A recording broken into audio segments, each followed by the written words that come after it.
सबसे पहले तो ये म्यूकोरमाइकोसिस कुछ चीज नई नहीं है, ये पहले समझना है, क्योंकि इसके हाँ केसेस पहले भी चलते हैं। फंगस जो है ये आज का नहीं है, पहले से भी है।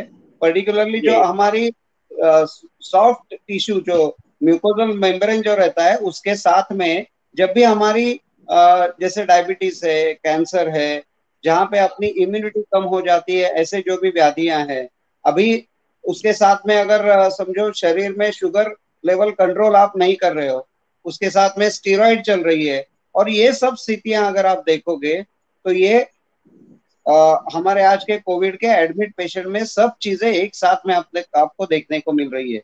वहां पे उसको स्टीरॉइड चलता है तो उसकी शुगर लेवल शरीर में पहले से ही बढ़ी हुई है, उसी के हाँ साथ में वो बीमारी की वजह से उसकी इम्यूनिटी है वो भी कम हो गई है। उसको नहीं, आपने उसके बाद मॉइस्चर भी आ गया ना। आप ऑक्सीजन हाँ, थेरापी देते हैं तो मॉइस्चर भी बढ़ गया ना इस एरिया का। उसी की वजह से जैसे वहां पे उसको मास्क लगा के रखा है, बाईपैप लगा के रखा है, तो वहां पे ह्यूमिडिटी ज्यादा हो गई है, और ऐसे में वो मास्क निकाल भी नहीं सकता, तो वहां पे जो भी फंगस आता है, और वहां पे ऑक्सीजन सप्लाई बहुत ज्यादा मात्रा में है।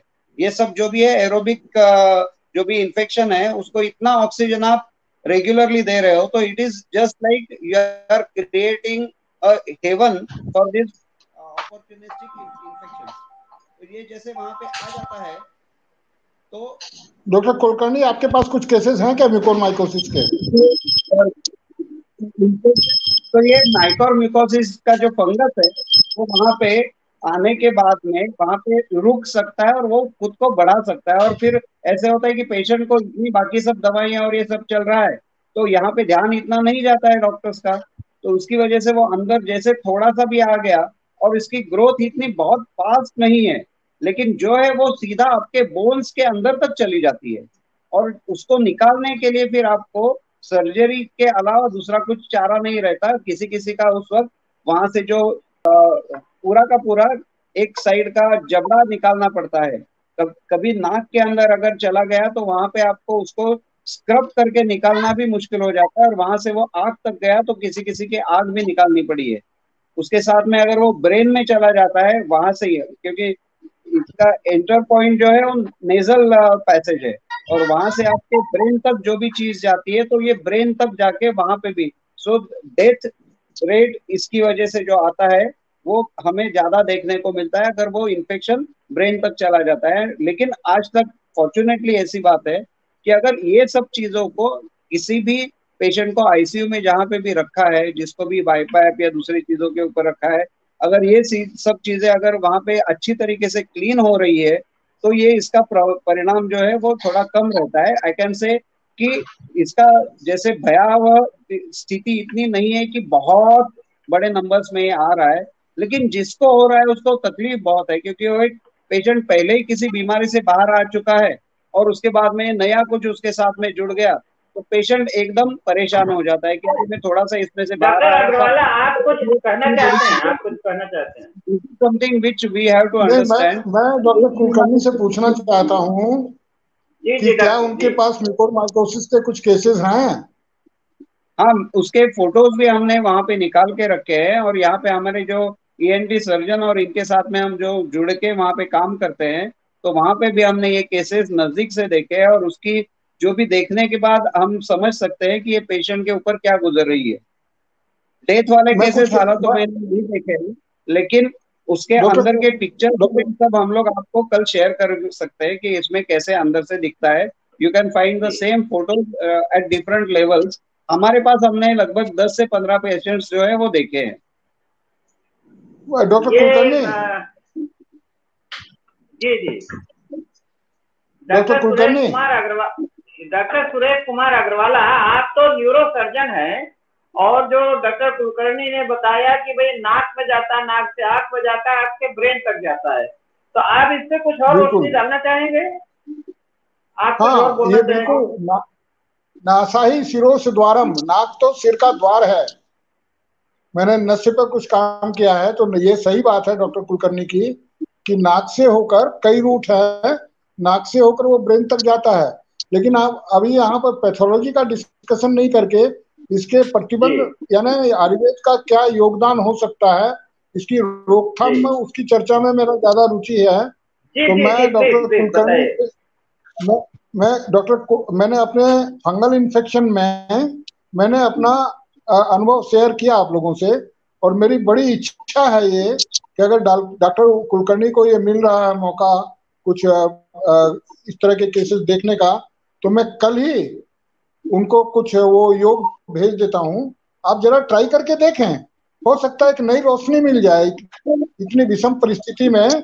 और ये मैं खुले हृदय से करूंगा। अगर 100 केस भी होंगे तो 100 लोगों के लिए मैं दवा उपलब्ध कराऊंगा। ये पूरी की पूरे खुले बहुत हृदय से मैं बताता हूँ कि मेरी इच्छा बहुत है अच्छी कि, पहल। और ये हो सकता है एक नई रोशनी दे दे और आयुर्वेद का जय जयकार हो जाए कि हम जैसे लोग ही मुझे कोशिश हम पहले जरा सिम्टम ये जैसे ये ही पहला डॉक्टर सिम्टम कुलकर्णी, आए। आप डॉक्टर कुलकर्णी अभी आप कैसे मैनेज कर रहे हैं, अभी क्या कर रहे हैं? अभी यहाँ पे जैसे नस्य है वैसे ही नेति जो दवाइयों वाली जो चीजें हैं उनसे आप रेगुलरली उसको फ्लश करके वॉश करके, और जैसे पेशेंट का अगर इच्छा हो तो वो वहाँ पे सर्जरी जहाँ पे भी पॉसिबल नहीं है वहाँ पे ये सब चीजें हम लोग इस्तेमाल कर रहे हैं कि उसे जी नेति जैसे मालूम है योग में, तो वैसे ही दवाइयों से नेति आप कराते हो उसे। नेजल वॉश भी आप कह सकते हो, फ्लश कह सकते हो। तो उससे वहां पे जितनी भी चीजें हैं उसे हम लोग क्लियर करने के लिए कोशिश करते हैं। लेकिन ज्यादातर तो पेशेंट्स जो है वो ओरल मेडिसिन, जहाँ पे अभी एम्फोटेरिसिन एक दवाई है जिसके लिए लोग बहुत बड़ी तादाद में कोशिश कर रहे हैं लेकिन वो मिल नहीं रही है क्योंकि वो स्पेसिफिक दवाई है ये ब्लैक फंगस के ऊपर, लेकिन वो उतनी अवेलेबल नहीं है। तो इसके लिए लोग ये दूसरी चीजों के लिए भी तैयार हो रहे हैं। यहाँ पे जैसे हमने त्रिभुवन कीर्ति जैसे एकदम साधारण से योग जिसे हम लोग रेगुलर यूज कर रहे हैं उसे भी हम लोग यहाँ पे प्रयोग कर सकते हैं। लेकिन इसके साथ में जैसे बात भी पहले भी चली है तो नेजल इनहेलेशन, जैसे स्टीम जेट इनहेलेशन, उसके साथ में आप धूम्रपान भी उसे करा सकते हो। ये चीजें हम लोग यहाँ पे करके देख रहे हैं। और कुछ केसेस में सर्जरी की जरूरत पड़ती है, लेकिन अगर जो भी हमने आयुर्वेद के अभी तक योग और ये सब यूज किए हैं तो पेशेंट अगर हॉस्पिटल तक नहीं गया है जो 90% केसेस में, तो उनको ये प्रॉब्लम की कई समस्या आई ही नहीं है। लेकिन जितने 5-10 केसेस जो भी हम तक यहाँ पे हमने जो देखे हैं और हमारे दोस्तों के पास भी जो देखे हैं, तो उसमें ज्यादातर लोग तो सर्जरी के लिए ही वहां पे जाते हैं। कुछ केसेस है कि जो सर्जरीज के परे जाके उसको कोविड और इसके साथ में दोनों चीजों की वजह से जान गंवानी पड़ी है, लेकिन उसके नंबर्स जो है वो पूरे बंबई में अगर सोचेंगे तो लगभग हर दिन 50 के करीब केस निकल रहे हैं। जी, छत्तीसगढ़ का अनुभव जानना बहुत जरूरी है इस समय। जी डॉक्टर संतोष जी। सर, सबसे पहले मैं अग्रवाल सर का धन्यवाद देना चाहूंगा क्योंकि आयुर्वेद में इतनी अच्छी रुचि है, और जिन द्रव्यों का नाम उन्होंने उल्लेख किया अभी, चिरैता, कुटकी, और सर जिसका सेवन करा रहे थे वासा के साथ, ये सर ये हमारे शास्त्र में बृहत निघंटु रत्नाकर में बत्तीसा काढ़ा के नाम से उल्लेखित है, जिसको द्वात्रिंशत भी क्वाथ भी कहते हैं। तो और सर जो अपना वो कैप्सूल जो का जो कॉम्बिनेशन बताया मेरे को, वो सभी ड्रग जो है उसी में निहित है। तो सर से जाने या अनजाने में, या कहिए जैसे भी, या सर कहीं कहीं से उसका संदर्भ मिला हो, सर उसका प्रयोग कर रहे हैं और इसका कालातीत अच्छा रिजल्ट मिल रहा है, यह जानकर मुझे काफी प्रसन्नता हुई। और दूसरा सर, छत्तीसगढ़ में सर अभी हमारे जिले में अभी तक 2 केस यहाँ पे केस दर्ज किए गए हैं, जिसको सिम्स रायपुर में रेफर कर दिया गया था परसों। और इसके अलावा अभी तक हमारे जिले में कोई केस नहीं है। 2 केस बस्तर जिले में आए थे, उनका भी ट्रीटमेंट रायपुर में चल रहा है। और इस संदर्भ में सर मैं ये बताना चाहूंगा। जी sir. Second round, I will come again. Doctor Achal, आप इस बारे में क्या प्रकाश करेंगे? अब इस तरह के केस के बारे में तो पहली बार ये लोकल वाला सुन रहा हूँ, और सभी लोग लगभग सुन रहे हैं। इसमें भी जैसे कि हम कोविड चिकित्सा में कर रहे हैं अपना बात स्लैश में ज्वर की चिकित्सा हम दे रहे हैं। इसमें भी हम चर्म रोगों में बात स्लैश में चर्म रोग की ही चिकित्सा करेंगे, जिसमें हमारे पास अगर जो चिकित्सा का अवसर मिलता है आयुर्वेद चिकित्सकों को, तो कई घटक हैं। जैसे चोक चिन्हात चूर्ण है, ओरल के रूप में दिया जाना चाहिए। आप रस सिंदूर है, प्रवाल पिष्टी के साथ दिया जाना चाहिए, थोड़ी सी उपयोगिता है। और नस्य चिकित्सा का भी प्रयोग है। चाल मोगरा का तेल इसमें चर्म रोगों में नस्य चिकित्सा में दिया जाता है। पूर्वक रसायन के रूप में। तो जैसे मैं ये कहना चाहूंगा कि अगर जो सबसे समस्या ये है कि मॉडर्न ट्रीटमेंट का ये मामला है, और मॉडर्न ट्रीटमेंट के लोग अगर जो चाहें तो कोलिब्रेट करके आयुर्वेदिक जब वहाँ सीमा खत्म हो चुकी है तो उसके साथ आयुर्वेद चिकित्सकों का भी साथ रख करके उनके दवाइयों का प्रयोग। जी, आपका सिग्नल कुछ प्रॉब्लम आ रही है। डॉक्टर कुलकर्णी, एक सवाल है हमारे श्रोता से कि RT-PCR नेगेटिव हो जाने के बाद कितने दिनों तक ये आशंका रहती है कि ब्लैक फंगस इन्फेक्शन हो सकता है नेगेटिव होने के बाद? जैसे हम लोग यहाँ पे देखते हैं कि एडमिट होने के बाद में ये ज्यादातर लोगों में पाया गया है, जो भी पेशेंट ज्यादा देर तक वहाँ पे ऑक्सीजन और ये सब चीजों के ऊपर रहा है। RT-PCR निगेटिव तो जनरली 14 दिन के बाद में हो जाता है, लेकिन फिर भी ये लगभग 1 महीने तक आपको आशंका होती है होने, मीन्स RT-PCR जब भी आपका कोविड पॉजिटिव आता है वहां से 1 महीने तक आपको ये आशंका खुद के लिए रखनी है। और अगर एडमिट हो गए तो एडमिशन के बाद में 15 दिन तक आपको इसके लिए परीक्षण खुद के करते रहने चाहिए कि शायद ये मुझे हो सकता है क्या। 15 दिन के बाद में आपको ये होने के चांसेस कम है, यानी आप ये डॉक्टर अग्रवाला साहब, ये बात थोड़ा समझाइए कि निगेटिव होने के बाद भी क्यों आशंका रहती है? क्या दवाइयों की वजह से इम्यूनिटी बहुत कम हो जाती है इसलिए?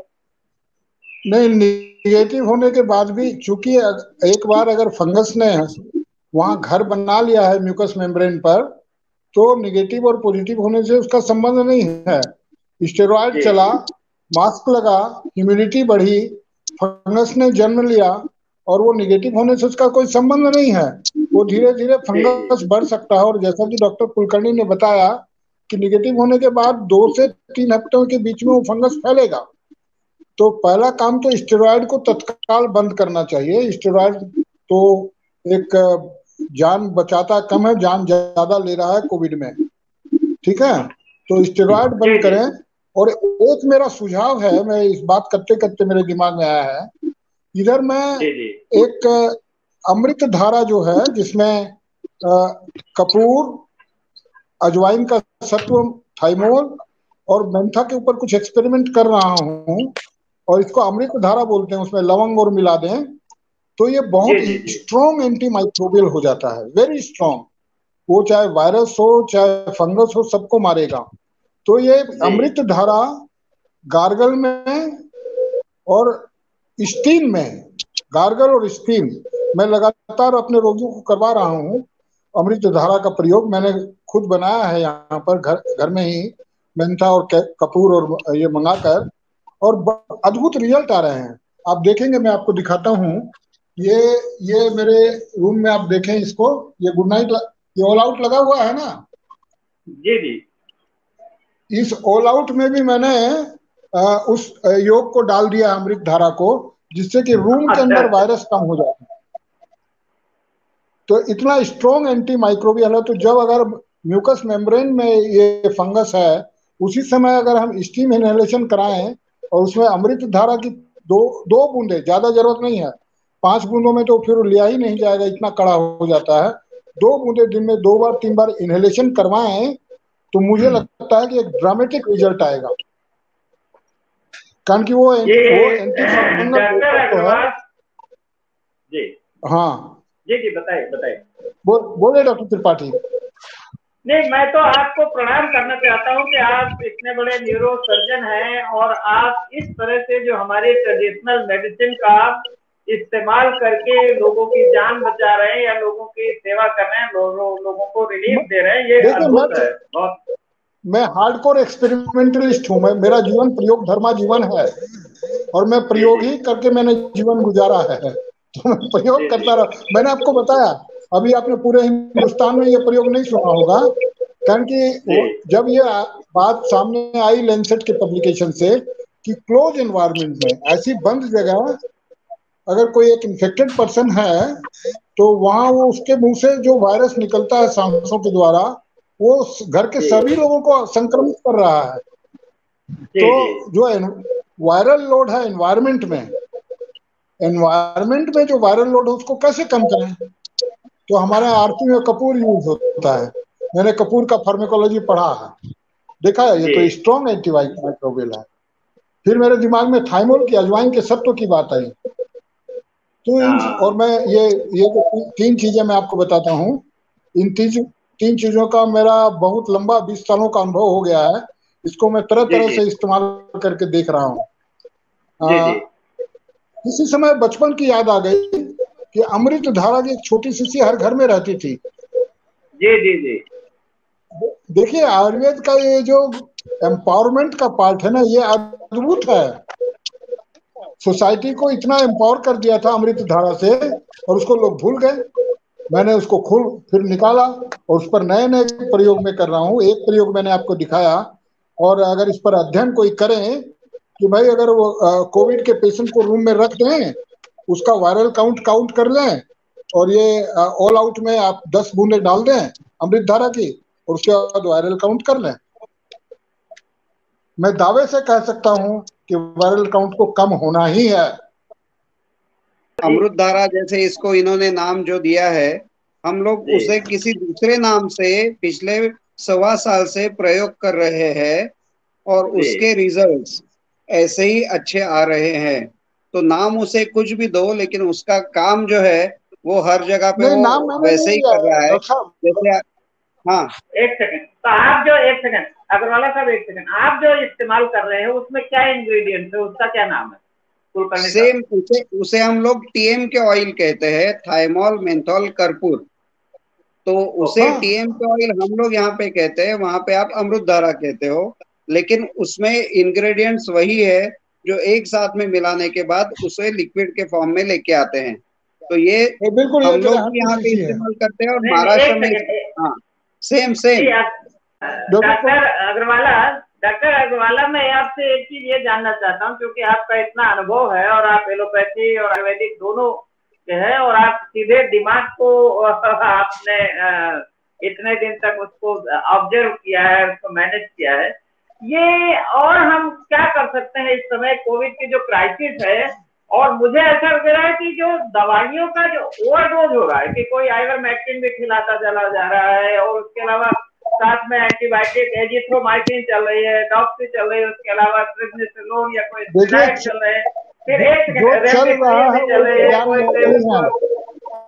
जी जो चल रहा है जी वह कचरा विज्ञान चल रहा है। मैं उसको विज्ञान मानता ही नहीं। जी जी। एजिथ्रोमाइसिन, डॉक्सीसाइक्लिन, इसकी जगह हमारा अगर हम कालमेघ को खड़ा कर दें, तो मैं दावे से कह सकता हूं कि कालमेघ अभी जितनी भी एंटी फंगल जितनी दवाइयां इस्तेमाल की जा रही हैं, उन सभी के मुकाबले में केवल कालमेघ को खड़ा कर दें हम, तो कालमेघ ब्रॉड स्पेक्ट्रम एंटीवायरल है। कम से कम 500 रिसर्च पेपर पब्लिश हुए हैं। इम्यूनो स्टिमुलेंट है, एंटी प्लेटलेट है थोड़ा। हाँ, सोचिए जरा कि रक्त के थक्के बनने से रोकता है, एंटी इंफ्लामेटरी है। सारे के सारे गुण जो आपको वायरस के कोविड के लिए चाहिए, वो सारे के सारे गुण केवल कालमेघ में है। तो डॉक्टर संतोष, मैं आपको बोलूंगा और डॉक्टर कुलकर्णी कि गांव-गांव में कालमेघ, नीम, नीम, गिलोय और हल्दी 80% केस अगर पहले दिन से ही इसका क्वाथ दे दीजिए, तो ऑक्सीजन की आवश्यकता पड़ेगी नहीं, अस्पताल की आवश्यकता पड़ेगी नहीं, वहीं रुक जाएंगे। सुनने के लिए शुक्रिया। पसंद आया हो तो कृपया लाइक करें और मित्रों से शेयर भी करें। अपनी टिप्पणी लिखें, और नियमित वीडियो अपडेट पाने के लिए मीडिया स्वराज यूट्यूब चैनल को सब्सक्राइब भी करें। जय जगत।